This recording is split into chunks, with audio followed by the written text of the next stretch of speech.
back. I have surely missed you. It's been a long couple of weeks where I have not checked in, and I am ready to talk about something that has really been on my mind. So I'm very excited to have you here. Please grab your favorite drink, pull up a seat, and join this conversation because there is so much that I want to talk about. First of all, I want to thank you for being here one more time, and I want to welcome you who are new to this podcast and say thank you for joining me. My name is Shayla. I am the host of the Tea Table, and once again, you have no idea how excited I am that you're here. So please join the conversation. I want to start off by addressing the elephant in the room. I have face paint on me. If you're watching this on YouTube, then you'll see all the colors. It's kind of like a cheetah print type of thing. If you're listening to it, then you know exactly what it is. I went to a birthday party and my kids got their faces painted. It happened to be the only day out of like 3 weeks that I did like a full face of makeup. I'm talking about I put on base. What is that called? Base. That's what we're gonna call it. I put on contour. That's how much I know about makeup, by the way. Contour. I put on blush. I put on highlighter. So I went all out, and then my kids were like, "Mommy, we want you to do face painting." So of course, I had to paint my face. This week has been a little different for me. There's this case that's going on in social media. Just, well, not in social media. It's this case. We're going through a trial, and I don't want to mention it by name because I'm not here to give you my opinion on the case. It is not up to me. It's entirely up to the jury to decide. So I'm not here to cast my decision on anything. But I do want to talk about it because it has made it very difficult for me in the past couple of weeks. The topic of conversation on that trial is about a mom who committed a crime. And again, I'm not here to talk about the case. I just want to talk about postpartum. And listening to that all week has surely brought up something out of me. Um, if you followed me on social media, you know that I went through a very rough time with my firstborn. I had postpartum anxiety. What does that mean? Because we usually hear of postpartum depression and we don't talk about anxiety. So when I got home with my second, with my first, I'm sorry, a couple of things happened. First of all, I didn't immediately feel a sense of, oh, I love you. This is so great and you're the best baby. I didn't feel that. I had 9 months of waiting for this baby. I had prepped for this baby. I had a textbook labor. I'm talking about my water broke first. You know how in the movies they're like, well, the first thing that happens is that your water is gonna break first, and then after all of that, you're gonna go ahead and you're gonna go into labor. And textbook labor. It was amazing. I loved every bit of it. I loved my midwife. I have zero complaints of labor. I know it sounds crazy, but I loved it. It was a really good experience. But one of the first things that happened to me was that I didn't immediately feel like I loved him. And I was told my entire pregnancy that as soon as my baby comes out, I'm just going to be like, wow, I love you. And it's the greatest love. Granted, I didn't hate him either.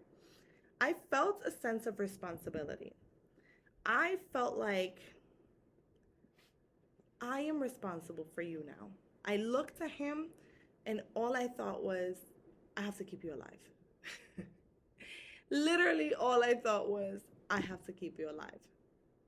And then I went home with him. And once I went home with him, a couple of things started happening. I noticed that I spent a lot of time watching him to make sure that he was breathing. I spent a lot of time looking around the house for ways to escape if there was a fire, if there was a flood, an earthquake, if we had an intruder, I knew where to hide him. If we had, and I'm getting emotional thinking about it because it was just so overwhelming to go through those thoughts when it was happening. Um, I didn't want anybody touching him. I didn't even want my husband touching him because I felt like I was responsible for him. So when I got him and we went home, I just felt like I had so much anxiety for everything and I wanted to run. I wanted to get out of there.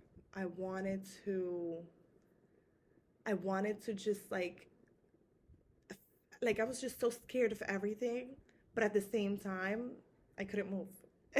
So I would spend all this time just thinking of all the ways things can go wrong. I wouldn't sleep. I wouldn't think of anything else. And yet, when my mom asks me, who was extremely helpful, I am incredibly blessed to have a village. When she asked me, what if I'm okay? How am I doing? I would say yes, and I would smile.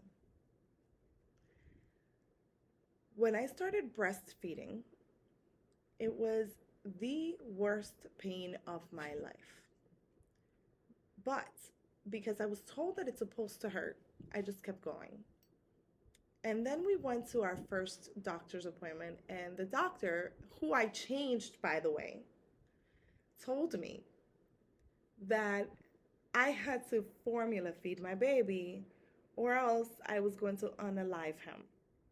So you can just imagine how much more that added to my anxiety. So when I went to the doctor's check-ins and they do like a full check, how are you doing? Are you having these thoughts? Are you having XYZ? All of them asked specific questions, but they didn't ask what I was going through. So they'll ask about, unaliving myself or harming the baby and I wasn't having that.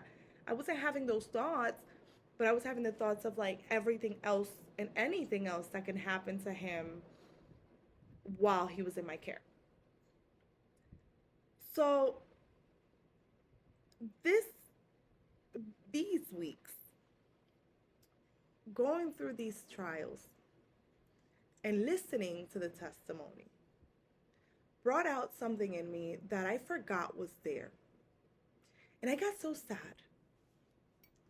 I was just overwhelmed with everything that came up, and all I kept thinking about were the thoughts that were in my mind with my firstborn.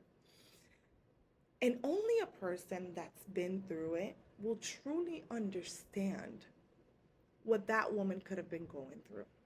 And it brings me to a point where unless you have the right people behind you, and again, my mother used to ask me all the time, like, are you okay? How's it going? And because I'm a first daughter and because I have so much responsibility and because I'm always okay, I would automatically say I was okay.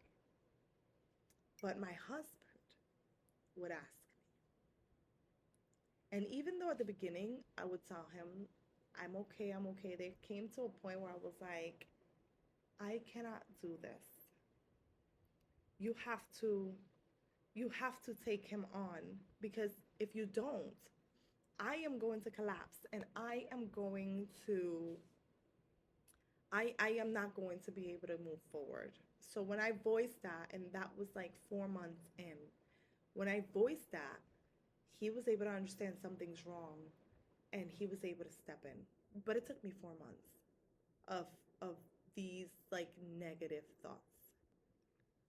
People who have never experienced such a fear, people who have never experienced such a loneliness that happens when you are stuck in your thoughts, when you are stuck in survival mode, people who have never experienced that are easy to cast their stone.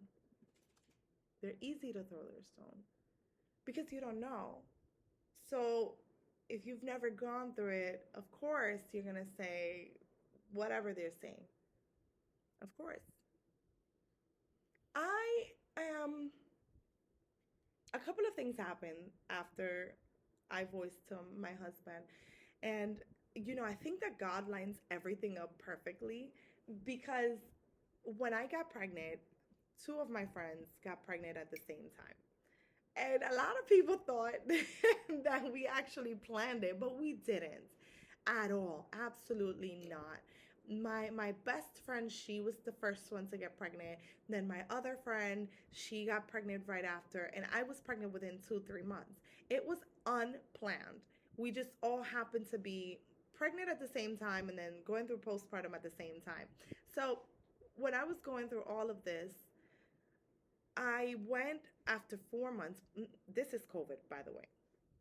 So just keep that in mind. The anxiety of postpartum, the anxiety of motherhood, and then on top of it all, the anxiety of COVID. So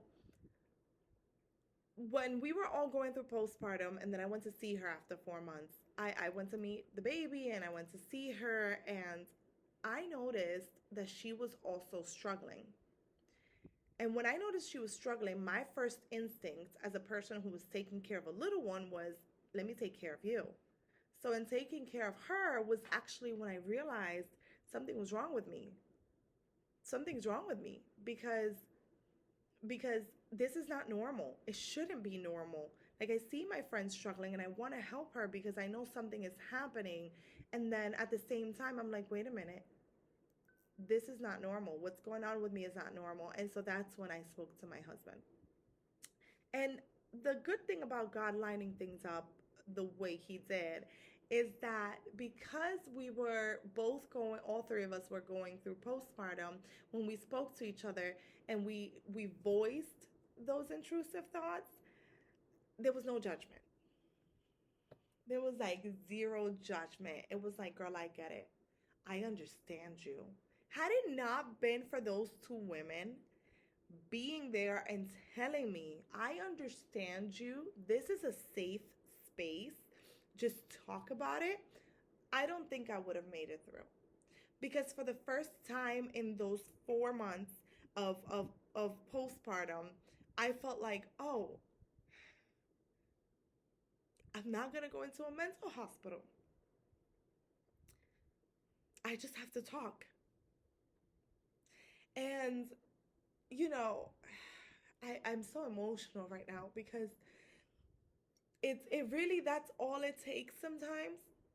It's for you to have a safe space where you can just be yourself, where you can just voice what you're saying and hear your thoughts out loud. I'm very big on that. Hear your thoughts out loud. And after those 4 months, and we just kept working towards like, okay, I gotta find myself back. And I was also struggling with postpartum body issues because I was extremely active prior to the baby, and now here I am, and my body is different, my clothes don't fit. But after those 4 months, I was like, all right, let's work towards getting myself back together. 5 months passed, and then we got to the 6 month, and then my son held my hand for the first time. And I mean, like, actually held my hand. I don't mean like a baby and this is an instinct. I mean, like, he looked at me and he held my hand. And then I picked him up and he put his hand on my face. And that's when I felt the love. So it took me 6 months to feel that love. What happened?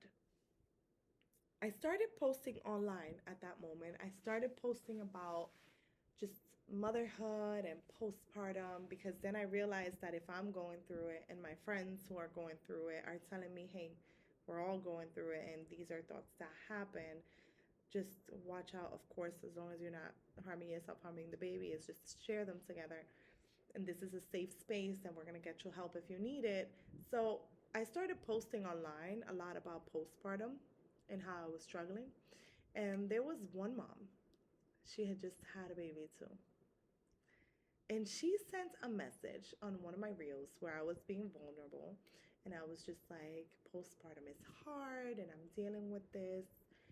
And she said, maybe if you got a job, you would be in a better place.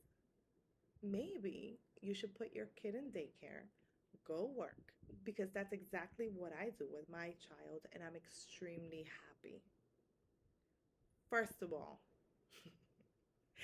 First of all, when she said that, I was heated. I'm talking about on fire, and the Peter in me wanted to reply to her and say very nasty things because I see what she's been doing online, and let me tell you, as a mom, I wouldn't do it. But everybody copes differently. So I took a deep breath and I said, "Thank you for your unsolicited advice." But that message stuck in my mind because to me it was like, I'm a stay-at-home mom now. Doesn't mean I've always been a stay-at-home mom. I worked. I've always worked since I was 14 years old. So it was a choice to be a stay-at-home mom. And for you to tell me that maybe if I worked, I'll be happier because I'll have a break from my baby when I'm going through postpartum anxiety, of course it's going to stick with me. So it stuck with me. And I kept thinking about it and thinking about it. And I stopped posting online on postpartum. I just kind of shied away from it. And instead, I decided to become a doula because I was like, okay, I'm posting online. Now let me help women get through it because I know it's rough. So I decided to become the person that I needed. That is why I became a doula. Today I thank that girl because I know she thought that I was going to like back away and shy away from it. And I did for a little bit, but it motivated me enough to go out there and get a certification and go ahead and help other women. And it's also bringing me back to the conversation I'm having today because I've had a rough week. I've had a rough couple of weeks. Very hard. With everything going with this trial, I've had a very rough week. But I also understand there are women out there who have had a rough week. And we don't have a space to talk about it.